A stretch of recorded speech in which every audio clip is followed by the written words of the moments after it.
Scroll back about a year to May 2015, when the ancient Syrian city of Palmyra was captured by ISIL. The headlines at the time foreshadowed worst-case scenarios for the people of the city and the Roman ruins there, which are treasured, listed as World Heritage Sites by the United Nations. However, late last month, when Syrian government forces backed by Russian warplanes liberated the city, Western news outlets gave that story short shrift. Despite the blow taken by ISIL, what that means for the wider war there, plus the securing of the Roman ruins that remain intact. The contrast with the coverage from Russian-sponsored outlets could not be more obvious. Domestic media there, as well as international outlets like RT and Sputnik, gave the story extensive, exuberant treatment, making the case that Palmyra may serve to vindicate President Putin's intervention in a war for which the West, as the Russians like to say, has run out of answers. The divergent news narratives would have come as no surprise to the president himself. Putin's spokesman told Russian state TV that the Kremlin is fighting an information war with what he calls the Anglo-Saxon media.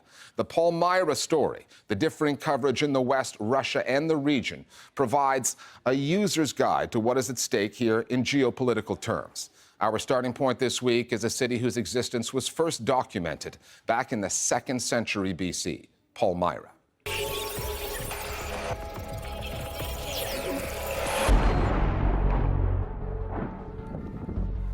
May 2015, Palmyra falls to forces of the Islamic State. Given some of the initial images, decapitated bodies in the streets, and the historical significance of the city, fears of looming disasters, both humanitarian and archaeological, were expressed on the airwaves loudly, clearly. And now this treasure stands at the mercy of an army of marauding nihilists. But when Syrian government forces, backed by Russian air power, took the city back, the coverage from certain quarters was markedly different in tone and proportion. This is not by any stretch of the imagination the defeat of the terrorist organization that still controls plenty of territory in both Syria and Iraq. This is a real challenge for governments and media close to governments that are critical of the Russians and the Assad regime, because they can't deny the fact that ISIS was driven out of Palmyra by the combined forces of the Syrian government and the Russians. They can't just ignore it, they can't deny it, because it's on every media in the world. The Western media is not different really from the Arabic media when it comes to the Syrian conflict. Traditionally, the Western media are aligning with the regimes, whether in America or here in Britain or elsewhere in Europe. Media outlets, whether in the Arab world or in the Western world, they have agreement that there has to be a defeat for ISIS. ISIS has to be eliminated. But there's a disagreement on the way that this elimination has to happen. What they do is they report it very matter-of-factly, and they sometimes will add to that by saying that there's a lot of areas in the region where Daesh or ISIS is operating and the Syrian government is not attacking them. يسوق النظام السوري استعادتها من تنظيم الدولة كمهمة إنقاذ مقدسة. So they try to minimize the commitment of the Syrian government and the Russians to actually fight ISIS everywhere. Contrast that with what's been beaming out of Russia. News channels funded by the state, some of which are seen as thinly disguised propaganda outlets for the Kremlin, have been able to report accurately, indisputably, that Russian warplanes helped drive everyone's public enemy #1, ISIL, out of Palmyra. Путин, безусловно, следил за ходом боев за бесценный культурный шедевр мировой величины и всеми силами приближал победу. And to the journalists who cover the victors go the spoils. Russian news teams embedded with Syrian government troops were able to get to the city and the images before other non-Russian news outlets could. Russian media does tend to get better access from the Assad regime to some of the front lines, and that allows them, of course, to show sides of the conflict that others aren't able to. Access has always come with a price in a lot of these cases where it's tightly controlled, and that is, of course, to subtly, if not more directly, promote the view of the regime or of the individual or institutional organization granting that access. The Russian media is stressing that this is indeed the World Heritage Site and something that is being done for the whole of humanity. It's really not possible to continue with the same narrative that many Western media try to peddle, and that is, again, tyrant fighting against democracy. It's pretty evident that what Assad has been fighting against are the same people who Western intelligence and agencies and police are now fighting against.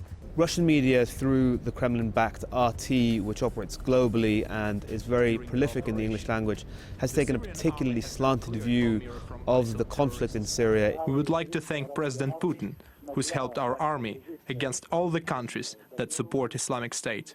The fall of Palmyra, in that respect, is a great propaganda coup for outlets such as RT, because it allows them to fuel this narrative, this false narrative, that they're at the forefront of helping Assad and therefore the world combat the scourge of Islamic State. In reality, the Russians, like the Assad regime, are part of the problem.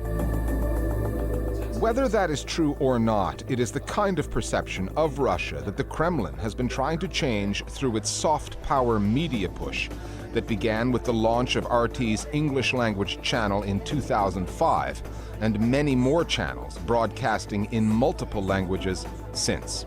And this past week, President Putin's press secretary, Dmitry Peskov, went on domestic television and pulled no punches about the war of words and images Russia is now in, and who the Kremlin considers to be the enemy. Мы находимся в состоянии информационной войны с законодательными информационного поля мирового. Именно англосаксонские СМИ, средства массовой информации. И вот с ними мы находимся в состоянии войны.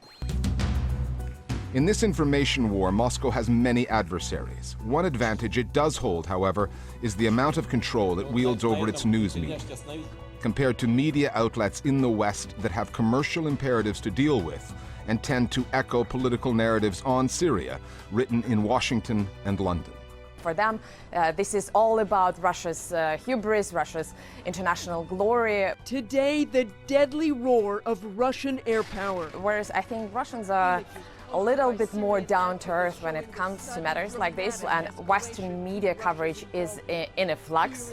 I think the story is changing, and part of the reason is because the Western diplomacy, the Western policy on Syria is changing, and many media outlets are sort of catching up with that. Russians are probably invested in this in a much more patient, long-term manner. The Americans, on the other hand, have a much shorter time frame. They think in terms of this year, this American news cycle, when there's competition from the American presidential elections. There's a lot of things in the US right now, and therefore the American and Western media coverage, broadly speaking, tends to be focused on let's fix this problem and let's get out of here.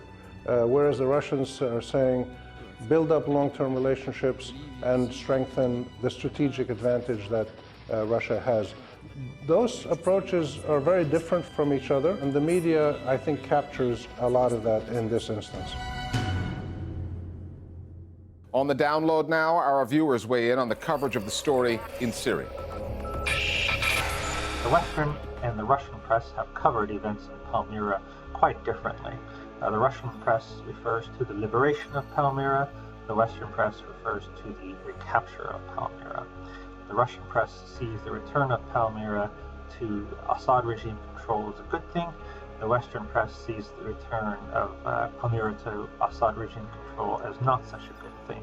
On average, Western media doesn't seem to have some sort of significant bias against Russian involvement. Russian Foreign Ministry spokesperson Maria Zakharova accused London in attempting to dismiss the part played by Damascus and Moscow in their fight against terror. However, those claims mainly come from English services of the Russia Today, and it seems that they're trying to support this narrative that Western media are against Russian involvement.